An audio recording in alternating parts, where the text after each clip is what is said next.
tonight we're going to talk about Universal Chairside Space Maintainers. Okay. And so if you haven't really heard about these new changes for space maintainers, then we'll get you up to date on that. I use space maintainers all the time in my private practice, and I really love this universal one from New Smile. So I'm going to highlight kind of the differences between traditional ones and other chairside space maintainers that they're on the market right now, and kind of how the new Smile Universal one is different. Okay, so hang tight with me here. All right. So first and foremost, I'm a dad. So these are my four kiddos and my wife here. I've got Birdie Bell, who is 9, Dotson, who is 8, Emerson, who is 6 and wreaking havoc over in kindergarten right now. And then our feral fourth child, which is Goldie, who is this little munchkin in the middle sticking her tongue out at you.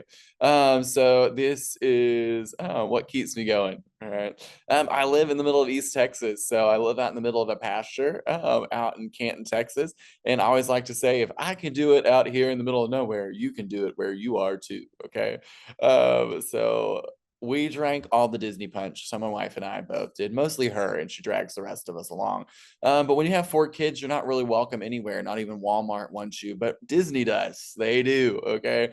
And so we're always scheming for our next way to get to Disney. We're actually going next week. So yeah, we'll be back again. I did my dental school at Mother Baylor, so in Dallas, Texas. This is my buddy on injection day. If anyone remembers a good old shot day, we had to give it to each other, and he hit my IA, nerve, artery, vessel, the whole shebang all at once. You know, the zing, a tear, and aspirated blood into the cartridge. And now he's an orthodontist. So I cured him. Okay. All right, I saved the world from him. Okay. I did my residency at Mother Baylor as well. So I'm inbred. Okay. So I had the great privilege of being able to stay at Mother Baylor. And these are some of my crazy co-residents that have spread all over the country and all over the world. So I'm proud to be a part of these guys right here. I am a board certified pediatric dentist. I love this picture of Laurie Johnson and I. This was from a CE meeting that was in Vail actually during COVID. And so you had to mask up. Laurie was teaching one day and I was teaching another day at this conference. So this is just a snippet in time from back in the day. I am a past board member, past president of the Southwest Society of Pediatric Dentistry, and I'm a big advocate for organized dentistry and education. And I love this ski meeting. It's coming up at the end of January, beginning of February. It's going to be in Jackson Hole this year. So if you need some awesome ski or an awesome ski, excuse me, CE, then you can look into that too. It's a great time. I'm also a Harris Fellow, so I did a Harris Fellowship project with the late, great Dr. Susie Seal. If you had the pleasure to know her, then you had the pleasure of a few. And she was great. She was the editor-in-chief of our Pediatric Dental Journal for many, many years, and the past head of the Baylor program there in Dallas. And I had the great pleasure of learning a lot about education from her, a lot about advocacy, and a lot about teaching and learning. And so a lot of my experiences that I share are passions that come from Dr. Seal. I am a private practitioner, so I am not in academics. I am a everyday full-time practice owner in East Texas. The name of my private practice is Curtis Gibbs Dentistry, and I practice here in Canton, Texas, which is halfway between Dallas and Tyler on the interstate, so AKA in the middle of nowhere, East Texas. And there's about 2,000, 3,000 people in the town that I practice in, but right down the street is this Cavity Creator. We're in Texas, so you mount guns on the backs of trucks and you fire candy into the air. That's literally right down the street for me, and that's what I'm working with. All right. This is my team. You know, this is what makes the magic happen. We would not be who we are as private practitioners without our team that makes us great. And so these gals right here are the ones that help us every day, and honestly are the ones that help make my space maintainers. Okay. So I extract the tooth, they fit the band, they cut it, they size it, and I come back and check it. And so if we can do it here in East Texas, you can do it too. All right. As I mentioned, I have a love for teaching. I have taught many courses, be it online courses, be it in person, private, in office courses, to large conferences at the AAPD, Greater New York, the Southwest Dental Conference, Florida, all over the place. I just really have a passion for being able to help you be where you are and be the most successful for the kiddos that are in your community. And if I can do it, so can you. So what we're going to talk about tonight for just a little bit are space maintainers, okay? I didn't think I could care so much about space maintainers, but when I'm in the middle of nowhere and you don't have a ton of access to care, space maintainers is one of the things that can really help preserve the child's arch development. And so I quickly gained a great appreciation, if you'd call it, for the space maintainer and what it can really do to reduce the overall cost for my patients and not needing more extensive orthodontics, but at the same time, helping develop their appropriate arch. As I said, we are in a high caries risk area, so we see a lot of cavities and a lot of teeth that need to be extracted. So we do a lot of space maintainers. And we'll walk you through the differences between the traditional ones and these space maintainers. So if you're asking yourself, well, what exactly is a space maintainer? Maybe you're out of the game from that for a while. Well, what a space maintainer is it's just an appliance. It's kind of like an orthodontic appliance that you glue into the mouth, or it can be removable, but most all of them nowadays are fixed in there. And it's to help replace the space of a lost primary tooth. So if the tooth has to be lost too early, we're going to maintain that space with this device. The device is made up of a band that gets cemented on the tooth and a loop that comes forward and touches the tooth mesial to the space. And so in a nutshell, that's what a space maintainer is. But why is a space maintainer important? Okay. Well, this is back to pediatric teeth 101. So, primary teeth, why are they important? Well, because they hold the space for the tooth that's going to replace it next. So, the permanent tooth. So, in this picture here, we see the mesial drift that is happening by this lower permanent first molar. The primary second molar was lost early. And with the loss of that, now the first permanent molar is shifting forward and you're losing all of that space in the area. So now the premolar, the second premolar, does not have room to grow in. Without proper maintenance of that space and holding that and preventing that collapse of the arch, we're not going to be able to get the premolar in, and we're going to be destining the child to much more extensive orthodontic needs where they're going to have to distalize that molar and upright it. So now there's space for that premolar to come in. In my neck of the woods, we have a lot of patients that are on governmental health care, and orthodontics is not necessarily covered by governmental health care where we are. And so that's an out-of-pocket expense. But these space maintainers are covered by the health care that's provided for them. And so this is a huge benefit and a huge resource and a huge care that we're able to provide our kiddos by preserving the space when they're unfortunately having to lose that tooth early. So the goal here, like we said, is to keep that space or as much of that space as you can. And so by utilizing this loop and having it rest behind the tooth mesial of it, we can preserve all of that space in the area for when that premolar grows in. So we can see here in this picture that the premolar is now erupting into the space, and it's time to remove that space maintainer and get it out of there. And you can see that we have more than enough room in that area for that premolar to grow in. So we have perfectly preserved that arch form very nicely. You'll see how nice the gum tissue is around it and everything. It looks nice and clean and healthy, and it is a nice, strong, sturdy space maintainer that's withstand all of the trauma of a pediatric mouth can put on a space maintainer appliance in there. So in a nutshell, what we're looking at for a space maintainer is our goal is really just to hold that space until that permanent tooth can come in. And so that's what we're looking at doing. Okay. Our indications for that. So the premature loss of that primary molar can be caused by many things. Normally, we think about it a large cavity or caries. It could be something as it relates to trauma and the tooth has some sort of defect or something that was caused to it. Or maybe it could have trauma from an eruption of another tooth. A lot of times we'll get ectopic eruption of the permanent molar where it's erupting too mesially, and then we have to remove that second molar. Well, we can still preserve as much of that space as we can by putting in a space maintainer. So those sorts of things can be really helpful as we're working through that. And if that space is not maintained, as we talked about, there are some ramifications for that. The increased risk for a severe malocclusion from crowding is definitely our number one concern. We can have other things such as increased issues with overbite or overjet, unfavorable molar relationships where we can shift from like a class 1 to a class 2 or from a class 1 to a class 3. So those molar relationships can shift quite a bit in those areas, not just creating space loss for the next tooth to come in, but also a not great occlusion with those molars as well, which can increase the wear and tear on those back teeth.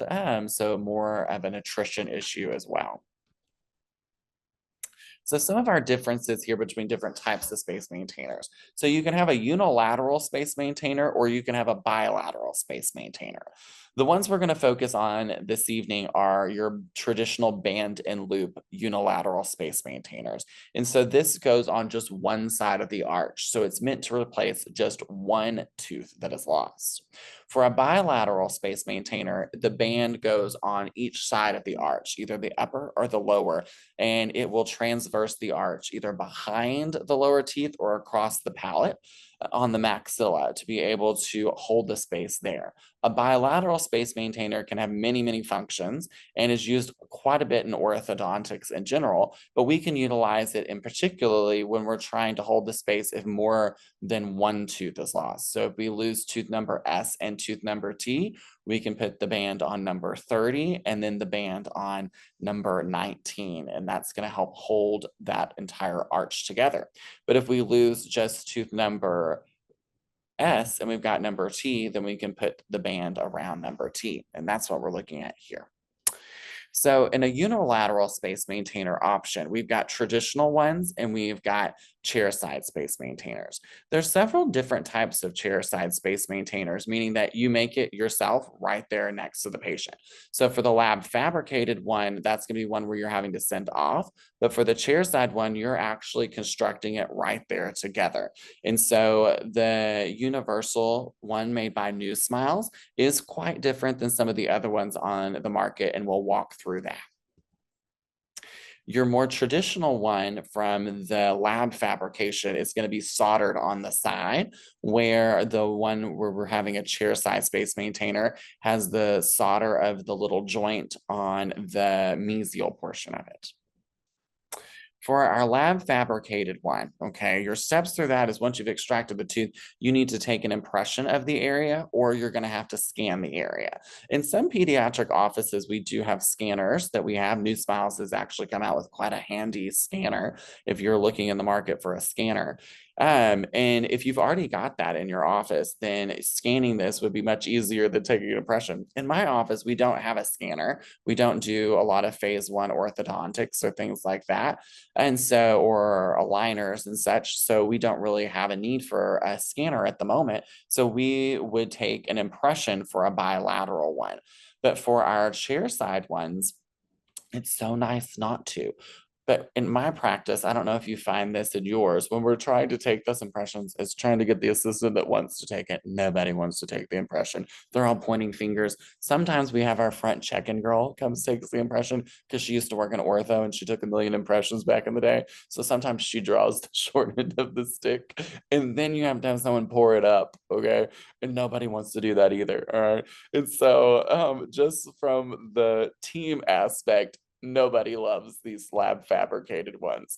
Not to mention somebody has to take it to the post office to mail it, okay? Unless you've got a mail service that comes by to you, but out here in the middle of nowhere, we got to go to the post office, okay?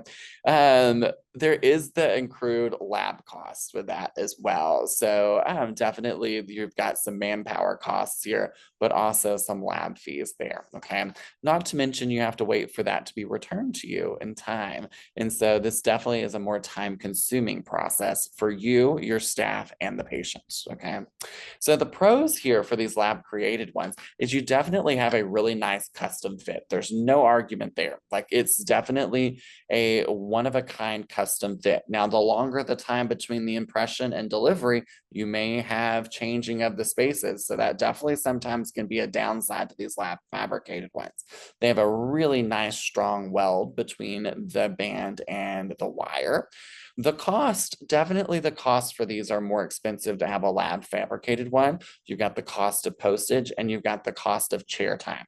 We in private practice can definitely appreciate the cost of chair time. If we have to schedule a second appointment for that, that definitely is costing us additional time, and time is money at the end of the day. Also, time is something to the parent and the patient as well. If the parent has to take the kid out of school again and bring them back down there to your office, that is not a pro. Okay. If the parent's having to take off work again and bring the child back down there again, that is not a pro. Those are two strikes against the appointment, particularly if you could have had that easily done at the appointment when they were already there. And so there's huge advantages from the patient and the parent side of things if we're able to custom fit this there at the initial appointment of extraction. So for our chair side one, we'll extract the tooth, we'll fit the band, same exact process for what you would do for a traditional one. And then what we're gonna do now is you've got this little loop wire and you're going to fit that wire, trim that wire, then you're gonna crimp it into the little loop and crimp the top of your band and then submit it on and light cure it, verify the fit, and you're done. Bada bing, bada boom.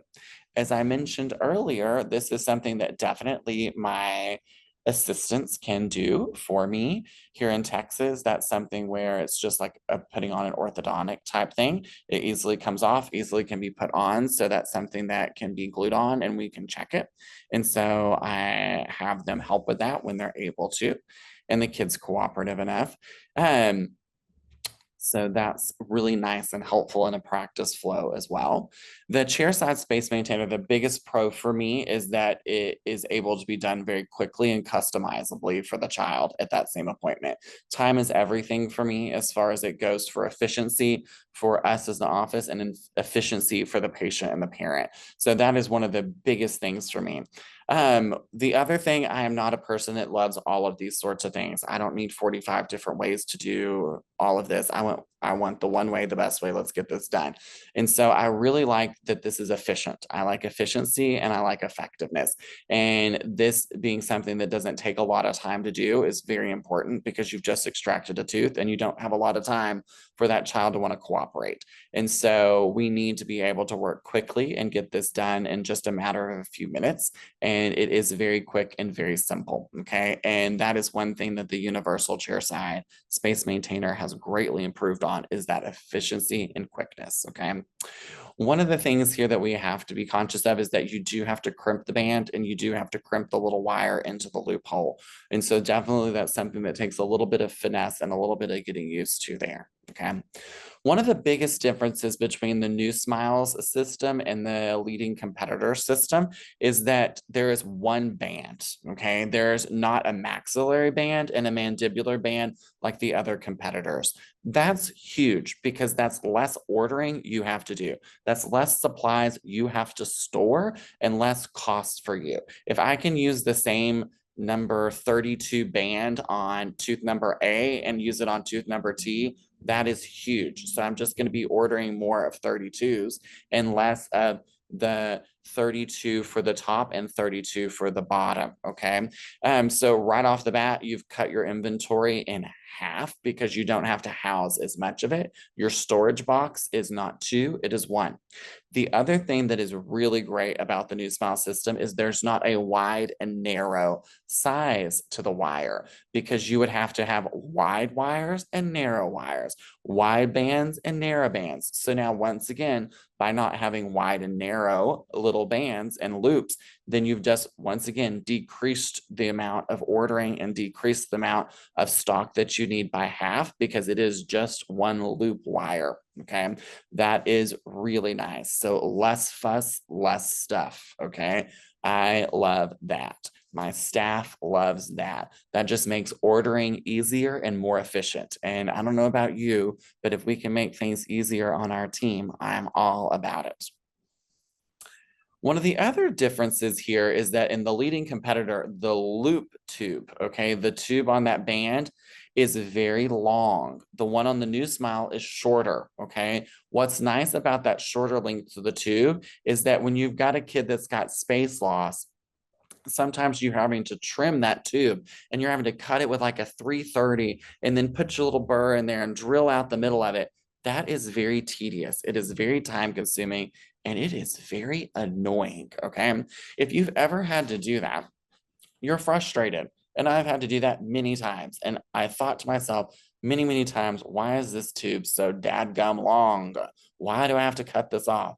Thank you, New Smiles, for thinking of that and making this a shorter tube. I can tell you I have not trimmed one of these, and I've been using these for about a year now, okay? And I have not had to trim one of these tubes, okay? It's just less fuss and saves you chair time. It also makes it so much easier for your staff member to be able to fabricate, because if they're having to pull out the high-speed handpiece and cut off the end of that tube, that long tube on that competitor's one, that is not easy for them to do, and it's not easy for you to do, okay?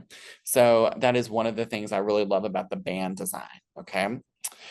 As we were talking about with this loop, okay, it comes in one width, okay? There's a plain, there's a curved, and there's a distal shoe, but it's not a plain, wide and narrow. A distal shoe, wide and narrow. A curved, wide and narrow. It's just plain one size, curved one size, distal shoe one size.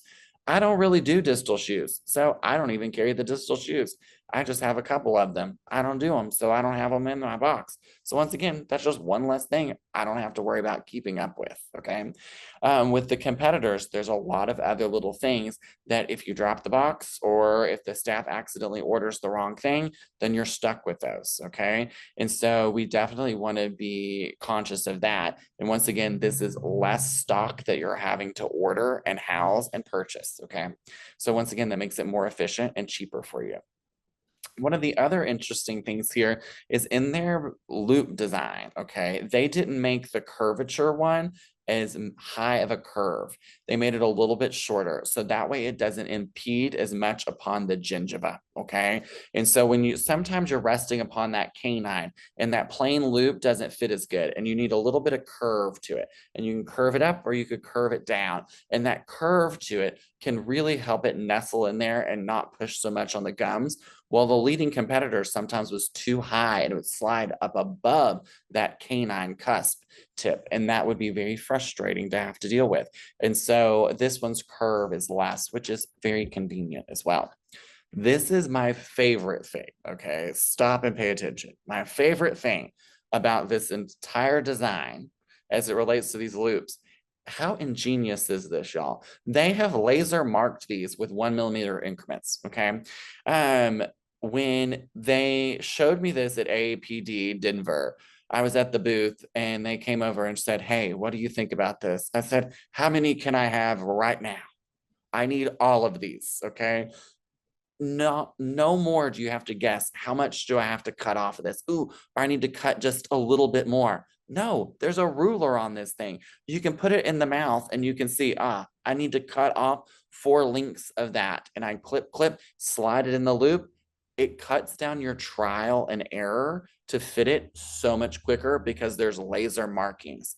It is so precise, it is so simple, and it makes it so much quicker. Less guesswork, more precise. I'm all about it. All about it. Love that. Okay. That shorter tube and this laser mark, so smart. Okay. So you can see it's not just one thing that's different about these Universal Chairside Space Maintainers. It's not just that they've got a band that fits the top and the bottom. No, they've thought of so many different improvements to these over the other leading competitors at the moment. It is so smart.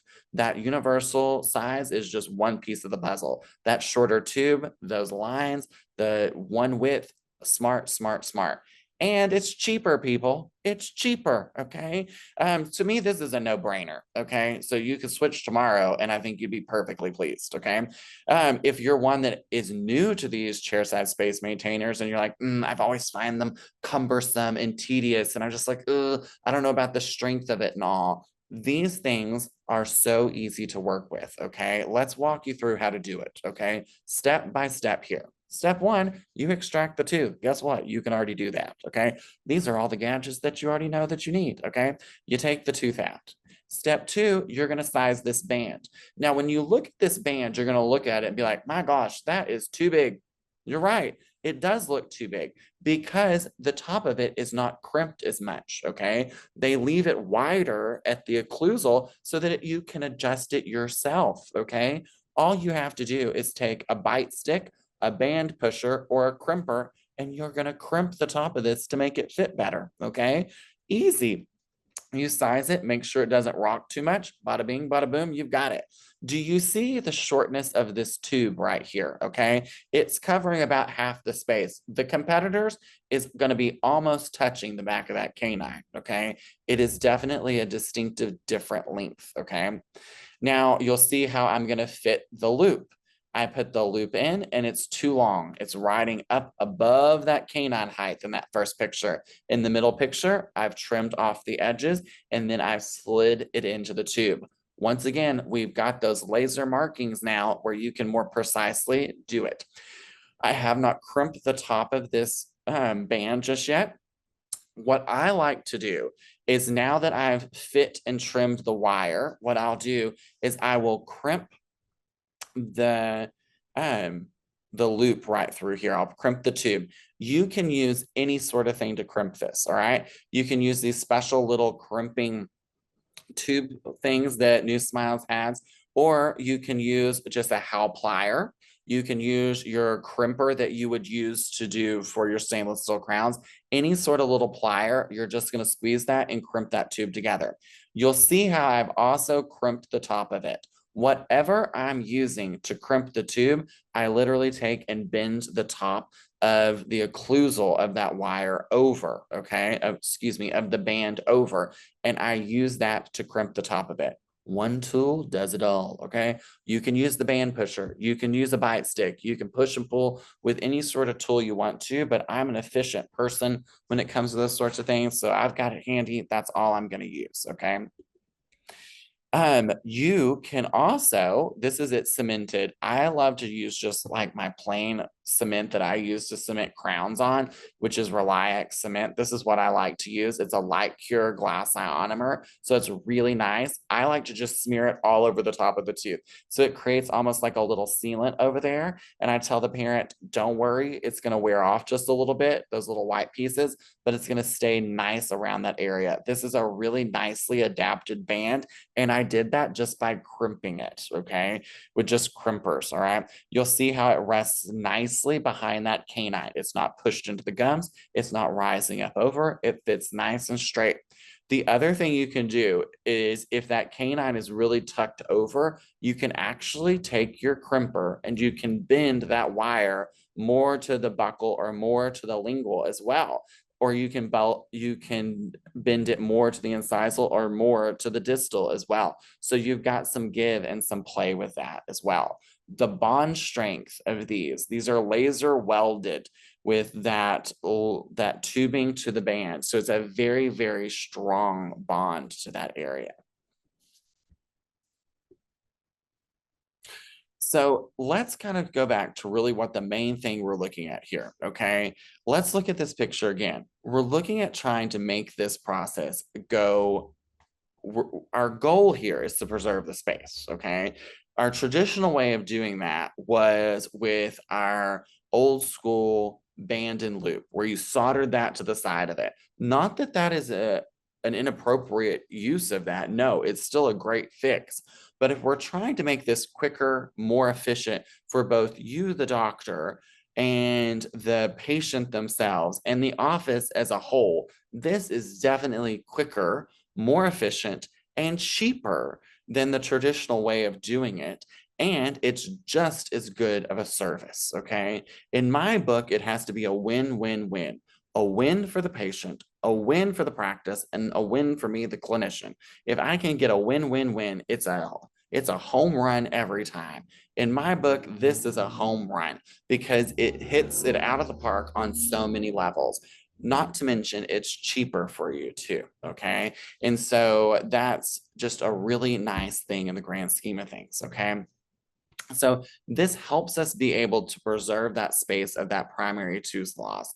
It helps us be able to work quicker, easier, and more efficiently and cheaper, y'all. That's always a positive, okay? One question I get a lot of the times is what are the most common band sizes that you use, okay? One of the most common ones I use in my primary teeth are the 32 through 35s, okay? And those are going to be the ones that fit on your kind of first primary molar or your second primary molar. one of the nice little tricks that you can do is that if you're missing number T, okay, and we still have number B, but we're missing T, but we still have number S, but number 30 has not grown in all the way. You can actually take that space maintainer and you can put the loop on number S and point that wire, the loop going backwards towards number 30. So that number 30 is erupting, but it's not in all the way, and you can fit it over that.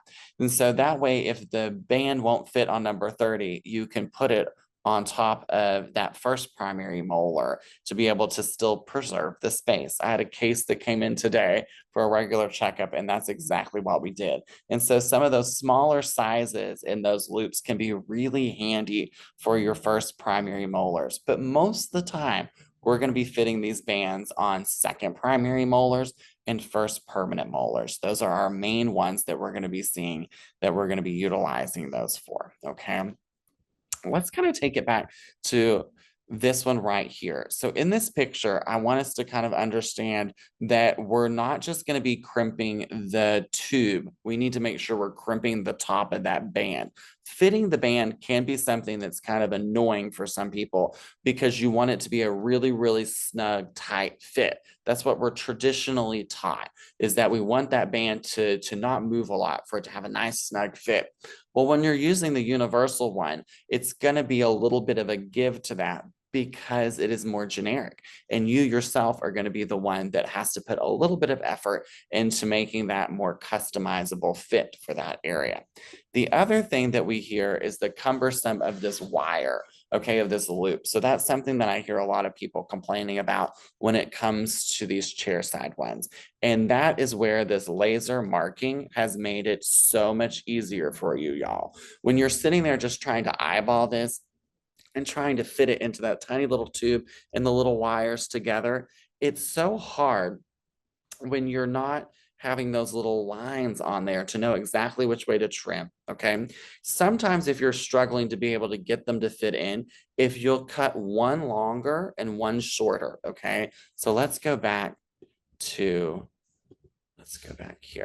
to this one right here. So if you cut one to be a little bit longer than the other one, then sometimes that'll actually help you pivot and slide them easier. So if one of the struggles that you're having with these chairside space maintainers is that you're struggling to put the loop into the tube, make the loop one side shorter, one side longer, and it'll slide in a little easier. That's a trick right there, okay?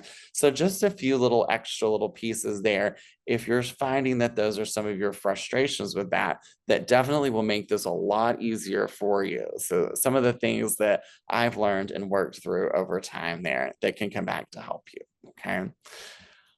Well, let's go ahead and let's open up for some questions here now. I'm sure y'all have got some wonderful questions. I love this picture for the end because this is the end of the Space Maintainer. It served its time.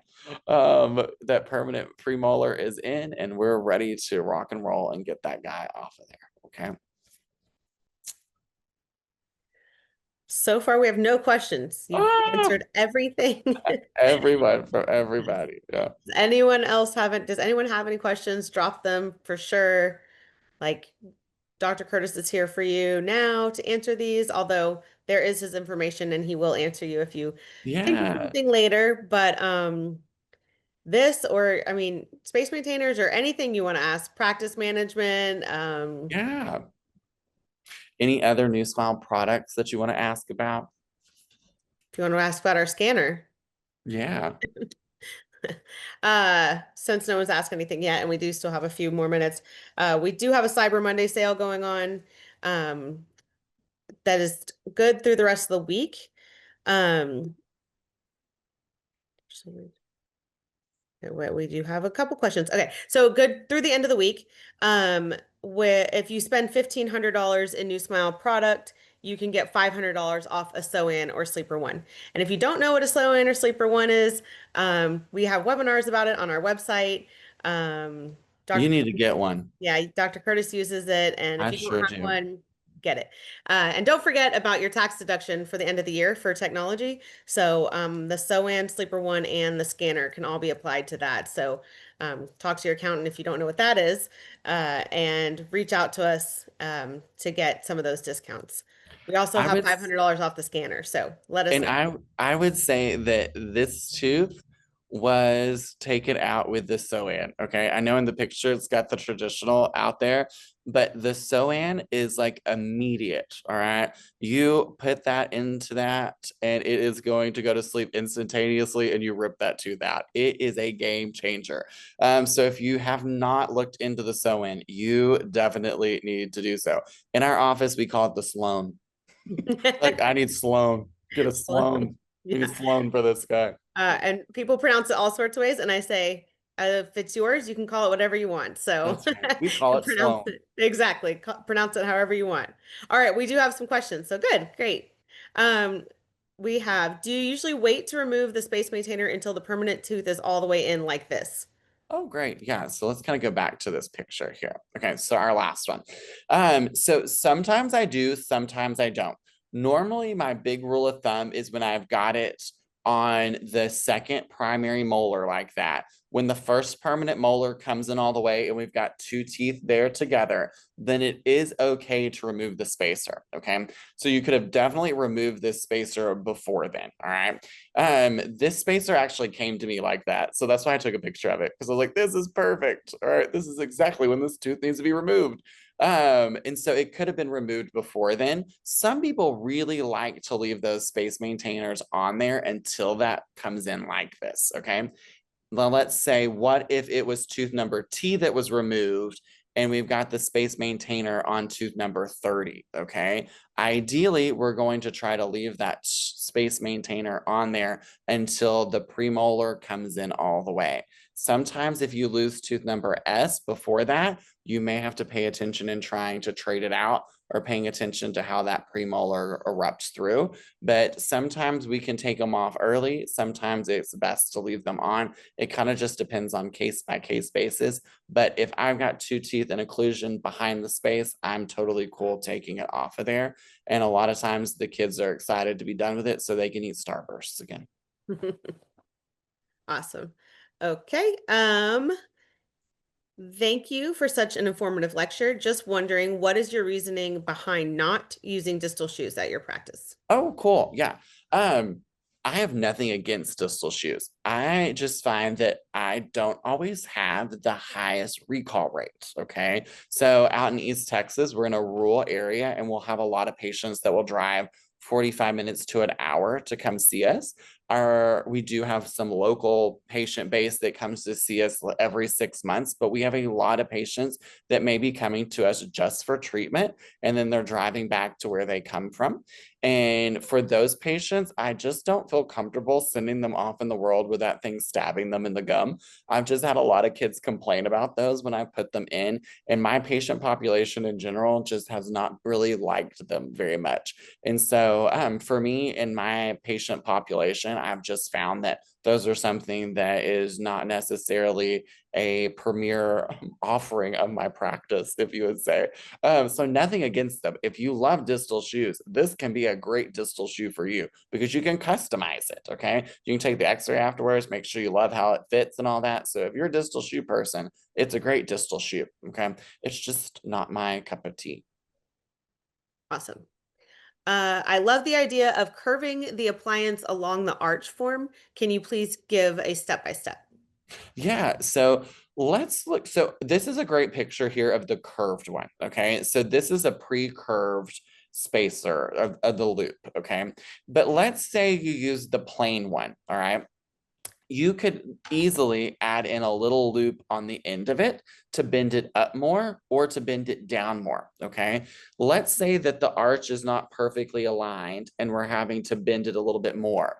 You can, once you've crimped the loops here and you've solidified the loop inside the tube, right there at the junction, you can bend it a little bit more, or you can bend it closer to the tube junction or closer out at the loop end, depending on where you need to tuck it.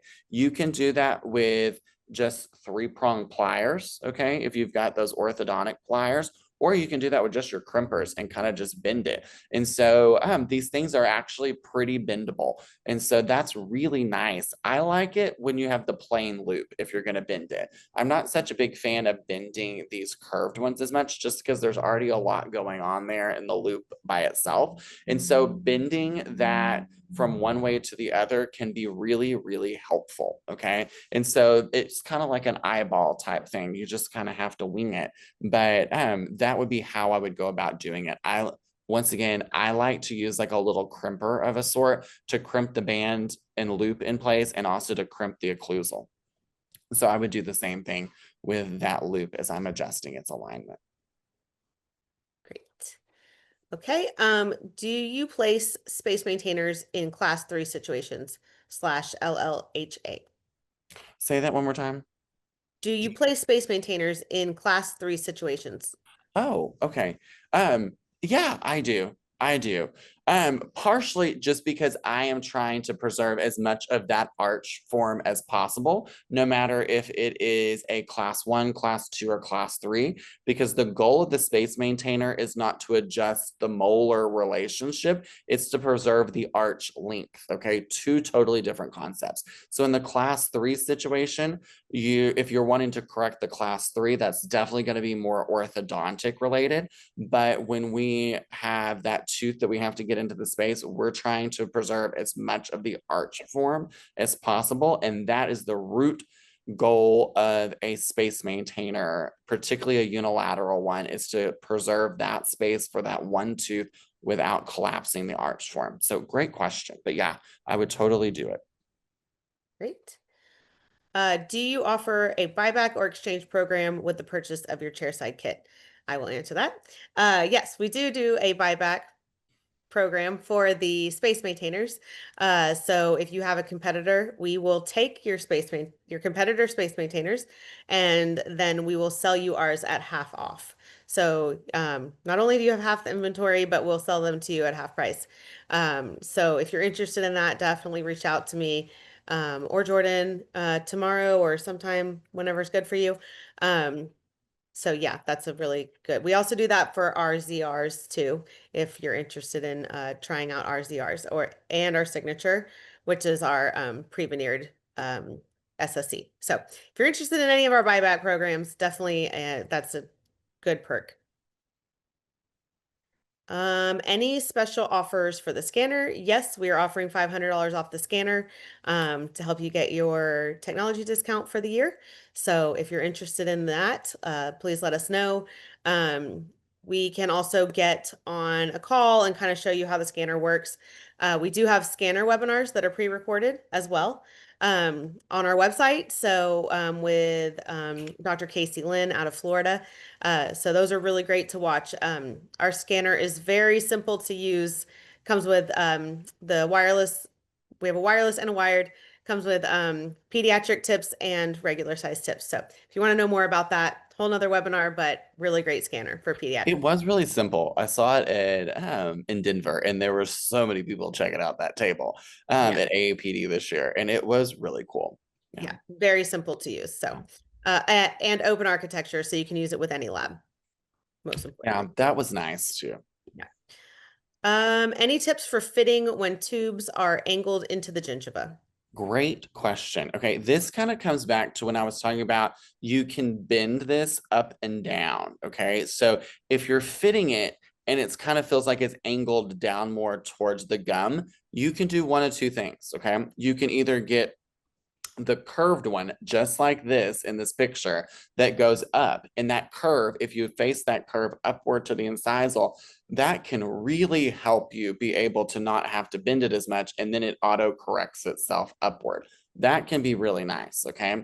Let's say the opposite is happening and it's turning upward towards the incisal or the occlusal table. Well, then you can take that curved one and you can flip it the other way where it's pointing downward. And now, without having to make any adjustments at all to the band and loop process, you've used the curvature of that to help you instantly adjust that. Okay. Let's say, well, what if you've done that and it's still angling down a little bit too much? Okay. You grab the middle of that band or more towards where the tube attaches to the band, and you can just bend it upward, okay? You hold it in your finger and you can take either a 3-prong plier or just your crimper and you just twist, and then refit it back on there. Easy. Twist of your wrist and it's back on, it goes, okay? Good question, because you will come across that where it angles downward, and so you will have to troubleshoot that.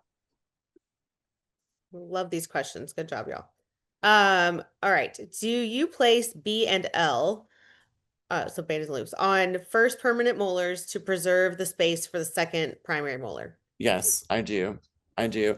Particularly, I do when you don't have 4 lower incisors in. Okay, think about it. If you put a lower lingual holding arch in, and you have O, P, Q, and N still present, and those haven't exfoliated, sometimes those come into the lingual, and it's going to go behind that wire of the lower lingual holding arch. Okay, and then you're going to have to take that lower lingual holding arch and bend that wire. Ugh, who wants to do that? Or you're gonna have to mess with it or remake the whole dadgum thing, and you don't want to do that either. That costs you an arm and a leg, and then 3 appointments now. Like, that's insane. What I like to do is I'll make one on each side down there, and I'll leave that in, okay? And I will monitor the way that those baby teeth are falling out and coming in. And if in the future we need to take out those unilateral ones and replace them for a bilateral one, once those lower incisors, all 4 of those have come in, I just put a little pop-up on the chart so that we know to check in on that. And each visit, I remind the parent, like, oh, hey, remember, we're keeping an eye on these little band and loop guys down there, these spacers. One day we might need to change them out, or nature might run its course and be kind to us. Either way, we got you covered. Okay. So that's normally how I handle those, but we do a lot of early extractions, unfortunately, just because the size of cavity and decay that we have in my area. And so we do have to do a lot of that. And sometimes it's a lot easier to do the chair side ones than it is to make those impressions. Sometimes the kid can easily tolerate the unilateral making, but they cannot tolerate that impression. Okay. Sometimes they can't tolerate the wire that goes all the way across, but they can tolerate the unilateral because it doesn't go across the mouth. I've had a couple of kids who've had to take off their bilateral ones and replace them with unilateral ones because they wouldn't stop messing with the bilateral ones. And when I practiced in Dallas, I did not have nearly as many of those kids that messed with these bilateral ones, but out here in East Texas, they mess with those guys all the time. Great question. That's a really good one. Okay, so we have this question was from before, but then I think she was clarifying something. So let's see if it's a different answer.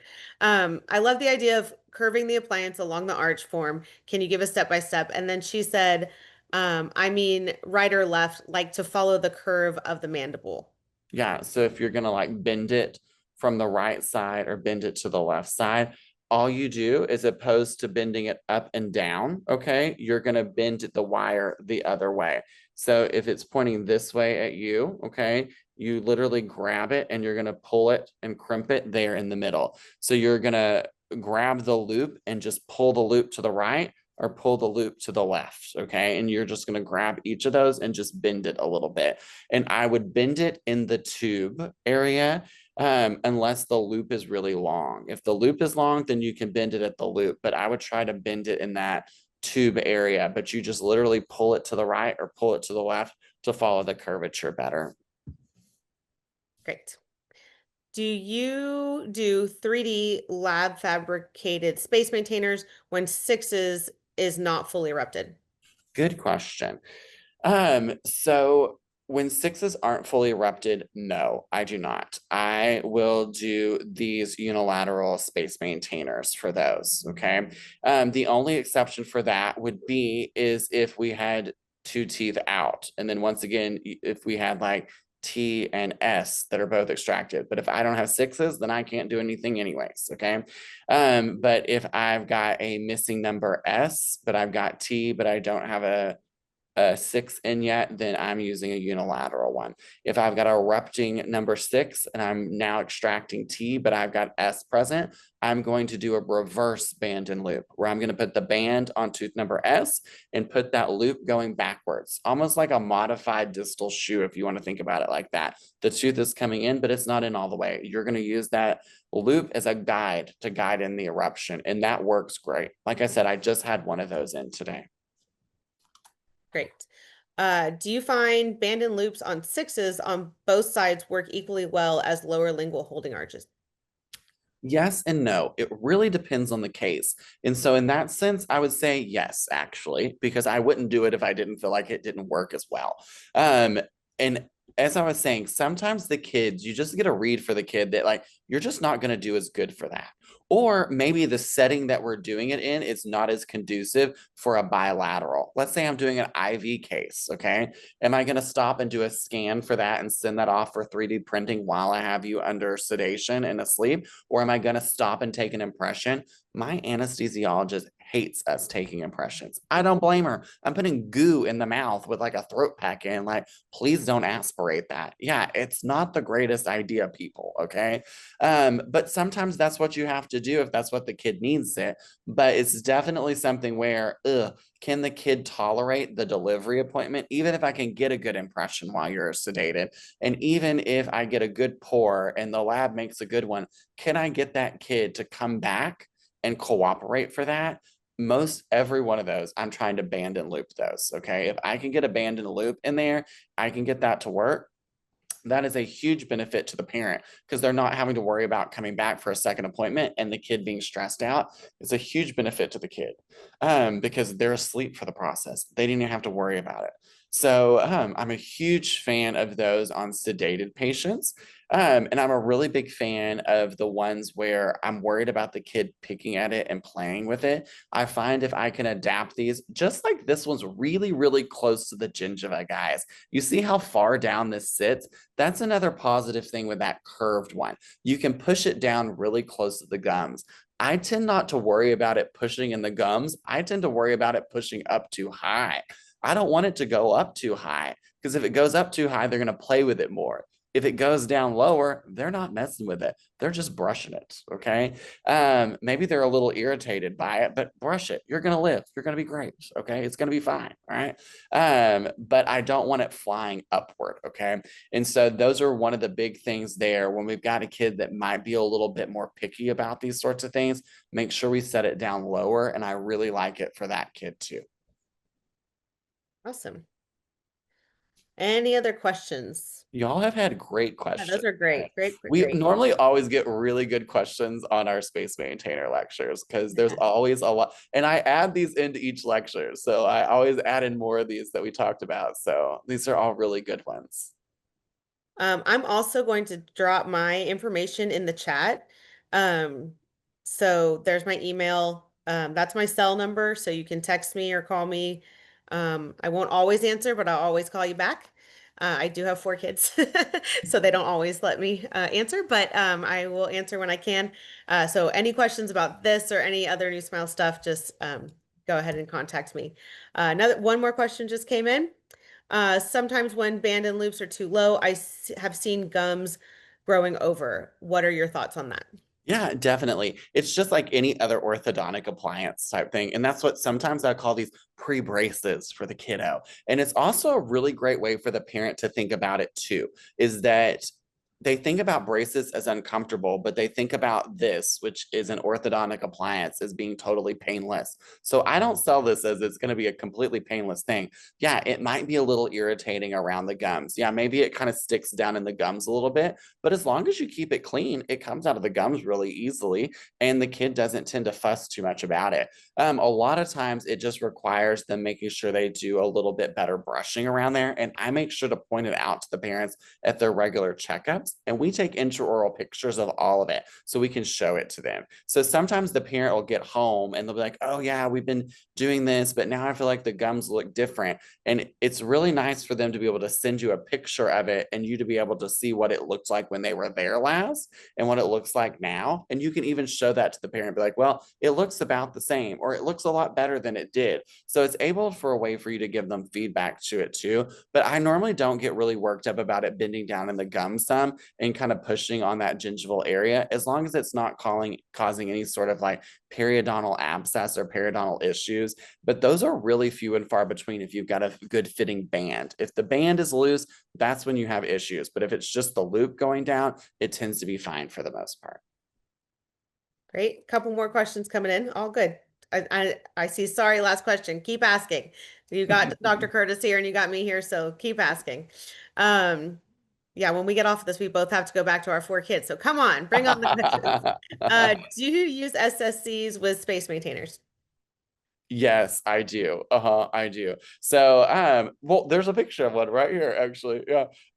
So yeah, I will glue them over it just like any other one. I use the same cement, the Reliax cement. Yeah, it works great. I'm already using New Smile, but have done de novo, but still have de novo. Would you still trade in my de novo with yours? Yes, we will still trade in. Definitely. Yes, so definitely call me tomorrow, tell me how many de novos you have, and we'll let you buy ours at half off. Sorry, last question. Your preference of doing band and loops right on the extraction appointment versus doing it when the gums have healed. Right away. Do it right away. Okay. The reason being is you've got the most space you're ever going to have right away. Okay. If you wait for the gums to heal, you're going to get some shifting and space loss. Okay. And you're going to make the child come back again. That kid does not want to come back and see you that bad. Okay. They want to have a few months away from you before they have to come back and see you after you rip that tooth out of there. Okay. And that parent doesn't want to take off work again. No, do it right then. You've got that extraction hole, but guess what? You can rinse it out. Rinse it out. Don't leave that cement down in there. Make sure you get it cleaned out. Beautiful. Do it the same day. You'll be And if you're glad using the you did. sew-in, Yeah, you yeah. have almost dry sockets when you use a sew-in. So you'll have less blood and everything, and it'll be clean. All good. Um, any recommendations on how to keep these clean? Flossing will dislodge it. Great question. Just straight up brushing and Listerine zero. Okay. I carry little bottles of Listerine zero here in the office because our kids don't brush good and they always have really weird gum irritation areas. I have seen so much weird gingivitis since I opened up my practice out here in East Texas. And we're going on 4 years now. I used to practice in Dallas for like 7 years. And out here in East Texas, they don't brush as good. Okay. And they eat a lot of candy and they drink a lot of Dr. Pepper and sweet tea. We are not fighting gummy like vitamins where I am. Like we're fighting everything else. Okay. And so definitely we see a lot of weird gingival stuff. And so that's just another part of our spacers. And so if we're seeing that at recall, I'm like, this thing looks disgusting. We take a picture of it before we clean it. Then we take a picture of it after we clean it. And we're showing the parents that we show them where that irritation is. And I recommend for them to pour a little bit of Listerine Zero in a medicine cup. Every parent has a drawer full of 45 medicine cups, okay? And you can never find it when you really needed it, okay? But they've got that drawer of 45 medicine cups. And so tell them to pour a little bit of that Listerine Zero in that medicine cup, dip the toothbrush in it, and brush the gums around that area with the Listerine Zero. Why Listerine Zero? Because it won't burn, okay? That burning will light them up like Macaulay Culkin on Home Alone, okay? We don't want to do that, okay? I don't like all these little kitty ones because sometimes that fluoride in there gives them like ulcers and stuff like that. Welcome to my pasty pale white population out here in East Texas. We're like in this weird environmental area. And so we get all these weird ulcers all the time on our patients. And so we have to watch out for like acts and stuff like that because sometimes that causes more irritation in there. So I love good old Listerine Zero because it won't burn, but it's going to help those gums bounce back quickly. And so a good toothbrush dipped in Listerine Zero and away you go. Awesome. Good recommendation. I'm going to do that for my own children. It's Um, great. And yourself. Yeah. yeah, yeah. All right. So far, that's all the questions. Wait. I think we have one more. Uh-oh. One more Where are step. you ordering the Listerine Zero from? Oh, Amazon. Yeah.